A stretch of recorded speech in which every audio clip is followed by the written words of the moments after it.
Welcome sa Tagalog Horoscope, ang iyong gabay sa pang-araw-araw na buhay. Hatid namin ang pinakadetalyadong horoscope na magsisilbing gabay mo sa pera, trabaho, pag-ibig, kalusugan, at swerte. Naway magtagumpay sa buhay ang lahat ng ating tagapakinig at subscribers sa buong mundo. Maraming salamat sa pag-subscribe at tanggapin ang siksik, liglig, at umaapaw na biyayang hatid ng Tagalog Horoscope. Ito ang iyong pang-araw-araw na horoscope para sa Taurus para sa Abril 19, 2025. Sa pagpasok ng Abril 19, habang ang araw ay nagniningning sa kanyang buong liwanag, hinihimok ka nitong huminto sandali upang pahalagahan ang kagandahan sa iyong paligid. Bagamat ang likas mong pagmamahal sa katatagan ay siyang nagsisilbing pundasyon ng iyong buhay, ngayon ay isang paanyaya upang humulagpos sa nakasanayang gawi. Isang paalala ito na hindi lahat ng bagay ay kailangang manatiling pareho, may mga pagkakataon na ang tunay na pagbabago ay dumarating sa oras na pinili nating lumabas sa ating comfort zone. Ang kasalukuyang araw ay naghahatid ng isang mas magaan at mas masiglang enerhiya, isang simoy ng kalayaan na nagbibigay buhay sa iyong mga iniisip at kilos. Ang iyong damdamin at imahinasyon ay nagiging mas matapang at mas bukas, handang tanggapin ang mga bago at kakaibang ideya na maaaring magbukas ng mga bagong daan sa iyong buhay.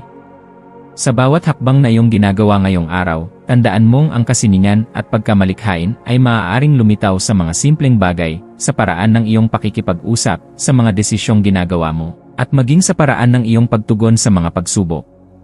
Kapag pinili mong yakapin ang bagong pananaw at damdaming dala ng araw na ito, maaari mong maranasan ang pag-usbong ng mga bagong pangarap at layunin na dati ay tila malayo sa abot tanaw.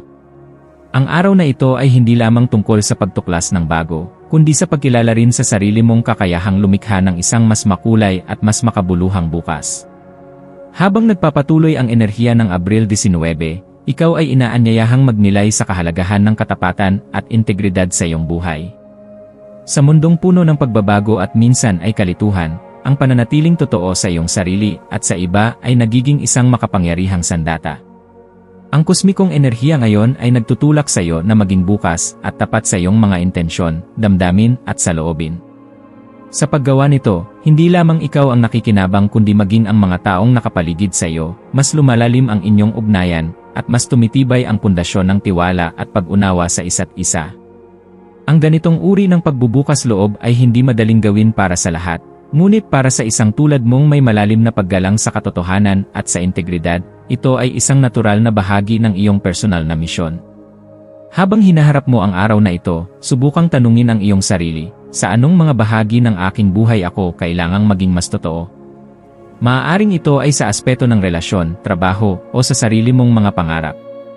Ang pagsagot sa tanong na ito ng may bukas na puso ay magdadala sa iyo sa mas mataas na antas ng kaalaman at pagkakaunawa.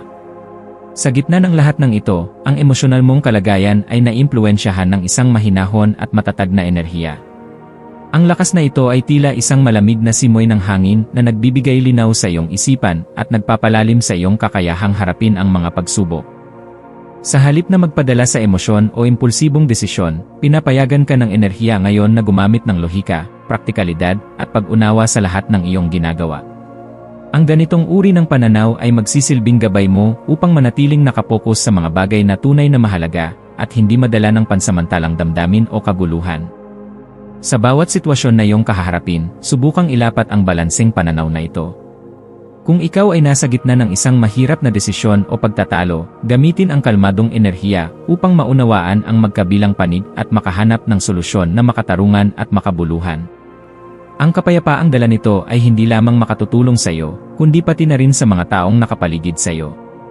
Ang iyong kakayahang manatiling kalmado sa gitna ng kaguluhan ay isang kaloob na makatutulong hindi lamang sa personal mong paglago kundi pati sa kolektibong kapakanan ng iyong komunidad.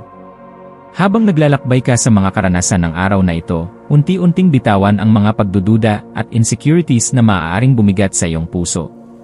Hindi mo kailangang maging perpekto upang maging karapat-dapat sa pag-unlad at kaligayahan. Sa halip, ang pagtanggap sa iyong sariling kahinaan ay isang hakbang patungo sa mas tunay na lakas. Sa sandaling piliin mong pagkatiwalaan ang iyong sarili, mararamdaman mo ang pagluwag ng bigat sa iyong dibdib at ang pag-angat ng iyong espiritu.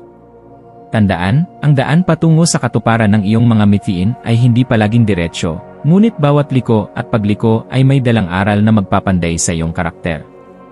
Ang kagandahan ng iyong paglalakbay ay hindi nasusukat sa bilis ng iyong pagdating sa destinasyon, kundi sa lalim ng iyong pagninilay sa bawat hakbang. Sa bawat bagong karanasan, sa bawat bagong pakikipag-ugnayan, pinapalalim mo ang iyong pagkaunawa sa sarili at sa mundo. At sa iyong patuloy na paglalakbay, manatili kang tapat sa iyong mga prinsipyo at paniniwala. Ang kalayaan na iyong hinahangad ay hindi nangangahulugang paglayo sa iyong pinanggalingan, kundi ang pagiging malaya na yakapin ang lahat ng bahagi ng iyong pagkatao, kasama na ang mga takot, pag-asa, at pangarap na bumubuo sa iyo. Ngayong araw, ang maswerteng kulay mo ay kulay tsokolate, isang kulay na sumisimbolo ng katatagan, init, at pag-ugat sa sarili. Ang mga numerong maaaring magdala ng swerte sa iyo ay 7, 11, at 23. Ang maswerteng gawain para sa araw na ito ay ang paglalakad sa kalikasan o kaya ay ang pagsusulat sa iyong journal. Isang tahimik ngunit makapangyarihang paraan upang mailabas ang damdamin at maisaayos ang mga kaisipang maaaring naguguluhan sa ngayon. Ang payo sa iyo ngayon ay huwag matakot na baguhin ang direksyon ng iyong landas kung nararamdaman mong iyon ang makabubuti sa iyo. Ang paglayo sa nakasanayan ay maaaring magdulot ng kaba, ngunit kadalasan, ito rin ang susi sa mas malalim na katuparan. Yakapin mo ang mga pagbabagong darating, at hayaan mong ang araw na ito ay maging simula ng isang mas maliwanag na yugto ng iyong buhay. Sa pagtatapos ng araw na ito, sana ay mag-iwan ito sa iyo ng pakiramdam ng kaliwanagan at kapayapaan. Tandaan mong ang bawat araw ay isang panibagong pagkakataon upang lumago, magmahal, at muling sumubok. Ikaw ay nilikha upang sumikat, upang mamukadkad, at upang maging inspirasyon sa iba. Hindi mo kailangang hanapin ang liwanag sa labas, nasa loob mo na ito, naghihintay lamang na muli mong pagminasin. Kaya sa paglalapat mo ng natutunan mo ngayong araw, baunin mo ang mga aral ng katapatan, ang kapangyarihan ng kalayaan, at ang diwa ng pagkakakilanlan. Ang lahat ng ito ay magiging iyong sandata sa bawat araw na susunod. Ikaw ay nasa tamang landas, Taurus. Magpatuloy ka.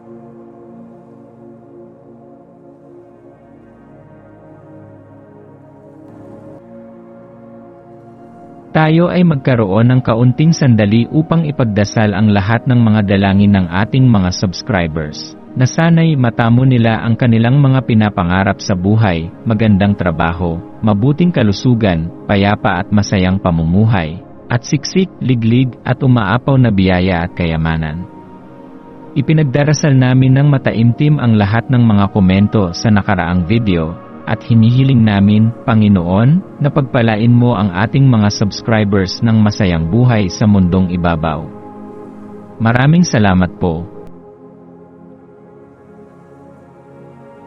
Maaari kayong mag-subscribe sa aming channel na Daily Prayer, kung saan nag-a-upload kami ng pang-araw-araw na Catholic Gospel Readings, Reflections, at Daily Rosary Reading para sa lahat ng misteryo ng araw.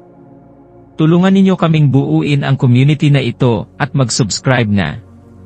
Ang link ay nasa description box. Maraming salamat sa panonood ng iyong horoscope ngayon araw.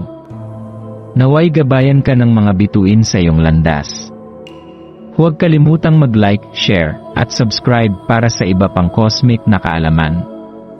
Hanggang sa muli, manatiling konektado sa universo